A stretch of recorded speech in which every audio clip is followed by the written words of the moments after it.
Okay guys, if you follow me on Instagram you'll know what we are doing today. We are going to be doing a barbel rig using a knotless knot. So obviously you can see I've got a good length of trace here. This will be the leader, sorry, not a trace. First things first obviously is to go and make your knot. So fold over. I'm hoping the camera is in focus.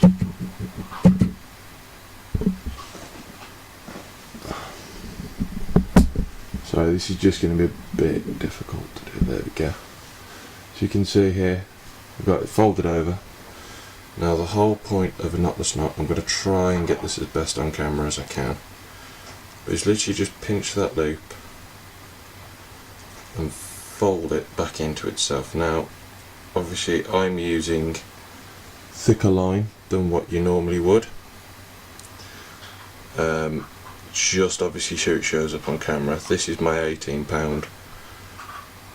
that I usually use on the carping and pike. I use £10 on the barbel setup because obviously it's a bit more fun on the lighter. So let's just see if I can get this.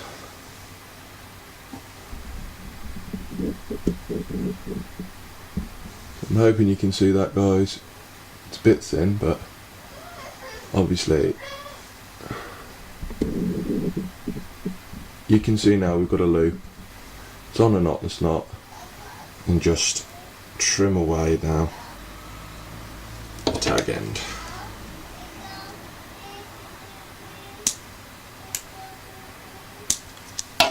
Scissors are as blunt as anything, but so now I say we've got this little loop here, and got a little loop. It's on a knotless knot, so basically all it was is you saw I made a loop in the line, and then you just get this and you fold it in and put that loop back through the hole you've just made. One knotless knot. Now you get the other end of your leader and your hook. I'm using a small size 10 hook. Doesn't matter which brand you use. I've just got these Camasans, just ones that I bought from the tackle shop, and I use size 10s quite often on the barbel because they're small hooks, not easily detectable, but they've got a really sharp edge, so they will pick up quite nicely. So now you can see, sorry guys, this is really difficult. So now you can see I've put the line through the back of the hook. So let me just show you the hooks that way. Through the back of the hook now. And you put it all the way through to your knot. So we'll end up with something like that. If any of this is being missed, guys, I will try and recap it closer to the end. Now obviously I've got a big loop, a lot bigger than the hook. Reason being is because obviously I use the 16mm pellets. You want to go and put one of those on and then a stop, so I use a nice big loop. If however you do a big loop and you want to get it smaller, put the knot up to the eye of the hook. Just trying to locate where I am, sorry. So put the knot up to the eye of the hook. Oh, this is really difficult. So put the knot up to the eye of the hook, and now here comes the tricky bit, and I don't know how much of this is going to be seen on camera. Get this now. Focus up again.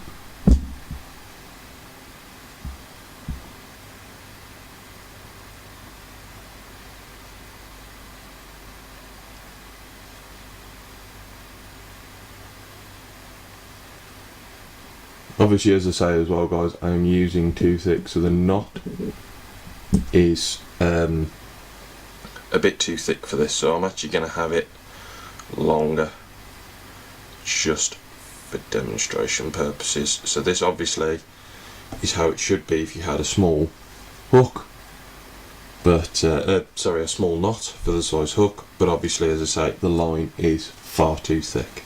You get your leader now and you go and start wrapping it around the shank of the hook while still pinching that loop you've made. Depends on how many times you want to do it. Obviously I'm using a small hook, so this isn't going to be a lot. Other one of being as well, I don't know if I'll be able to do this last bit. I will go and get a couple of my rigs out of my box to go and demonstrate this a bit easier. So now once you've done a little wrap,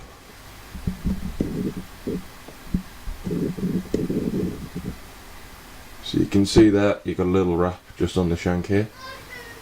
Well, obviously you do a lot more. Usually I go about 10 to 15 wraps. You then get the other end of your leader and you'll poke it back through the eye of the hook. Now, as I say, I think I've done, yeah, for the size I've got too small hook, so just bear with me one moment, I'll see if I have a bigger one.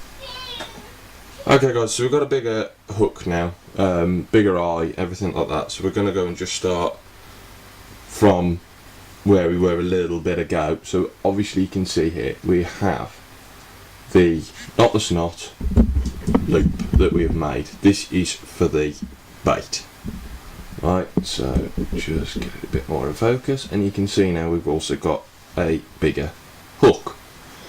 So to go and recap, basically what you need to do is get the line, put it into the back of the hook. So the hook is facing down, the loop sits on top of the hook there.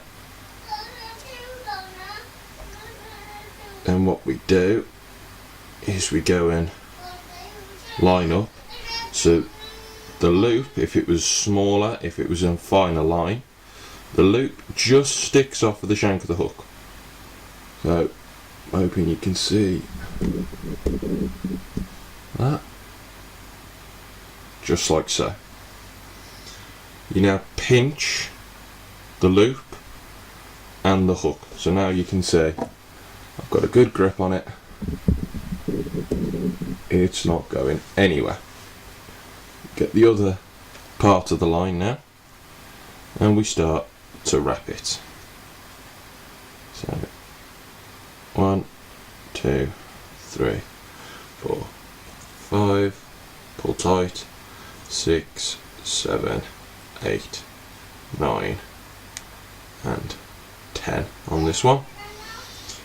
Now ensure you hold that wrapping you've just done, because now what you need to do is go to the other end and get this part, and this is the little bit more of a difficult bit with the thicker line, and poke it back through the eye of the hook.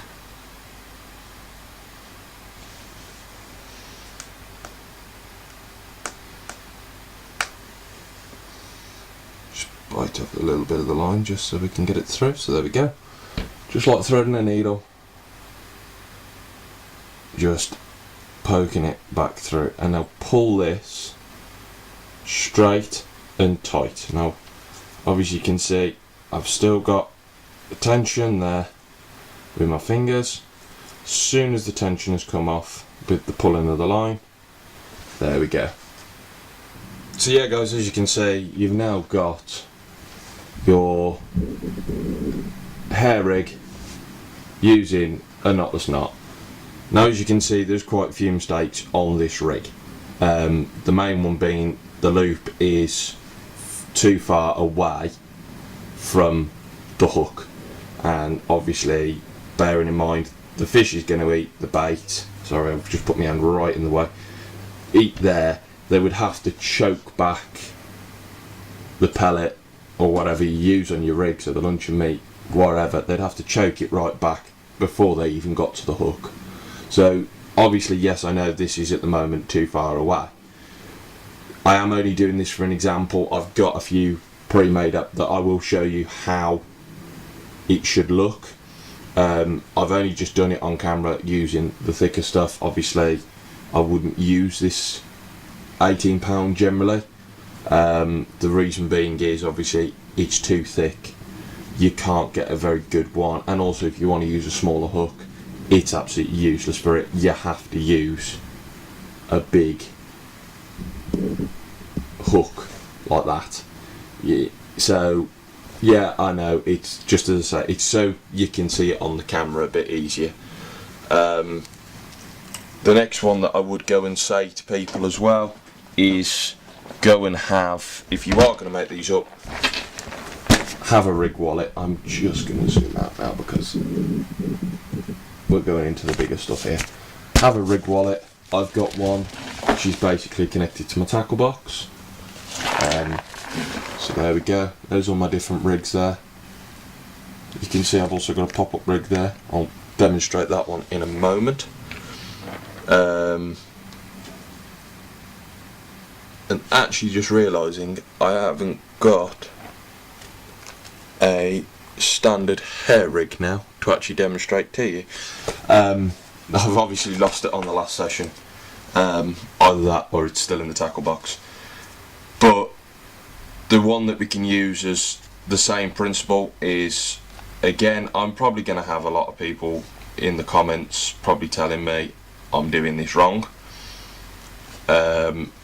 but I really don't see how I'm doing it wrong. I've used it before and caught on it. So if it ain't broke, don't fix it, that one. Is this little pop-up rig here. So you're probably not going to be able to see the line very well. It's very, very light line. I think it's 8 to 10 pound, something like that. Camera's done great.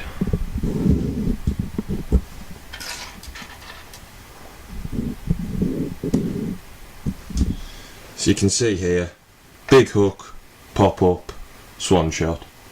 That there goes and allows it that when this falls in the water, it sits just like so, just sits up off the bottom. This I've used, and bearing in mind the way I tied it is exactly the same as, again, I'm sorry, I don't know how well you're going to see this. Tied it exactly the same way as I did with the hair rig, but instead of doing a loop, it's just a single strand and then melted onto the top pop-up.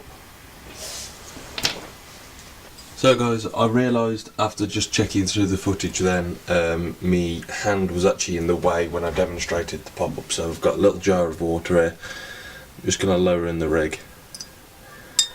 And you can see that, alright, the hook's a little bit big for this pop-up, but you can see it just ever so slightly bringing it up off the bottom. There's the bottom there, so you can see swan shot, and this is up off the bottom. It also won't help as well with the refraction of the jar and everything, but the hook's just floating.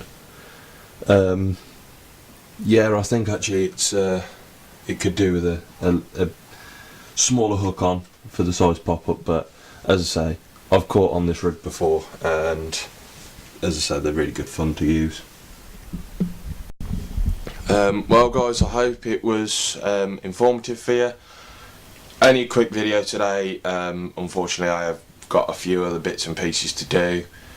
I don't know when our next session on the bank will be, hopefully soon, but unfortunately, as I said in the last video, we do have priorities. I've got a couple of other little ideas in the works of stuff we're going to do. As I say, this one, if you follow me on Instagram, I posted a photo of this and went and says my next video was going to be a rig time video. True to my word, there is a rig time video done for you. I said I was going to go and show it attached to the main line as well, but unfortunately I'm actually out of time. I may go and add on to it, I will see. But keep following, guys. Hit the like button if you did enjoy this video. Hit the subscribe button if you want to go and see more. The last video did a hell of a lot better than I expected. I know it was a very long video, and I look at the analytics on YouTube and it's telling me people only watched about 2 minutes of it on average. But please go back to the last video and check it out. I'm hoping it was informative. If not, it was just a fun day on the bank for us. So yeah, guys, I will see you in the next video.